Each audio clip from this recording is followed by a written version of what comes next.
In front of me is Samsung Galaxy S24 Plus, and today I would like to show you how you can delete a password saved in Google Passwords Manager.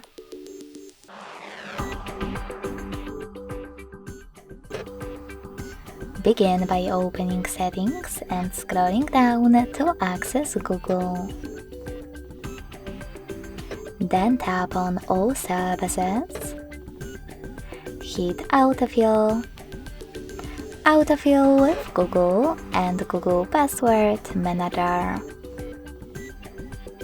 Finally, tap on one of your passwords that you wish to delete and enter your current screen lock. Now click on Delete button next to the Edit one and confirm your choice in the pop-up.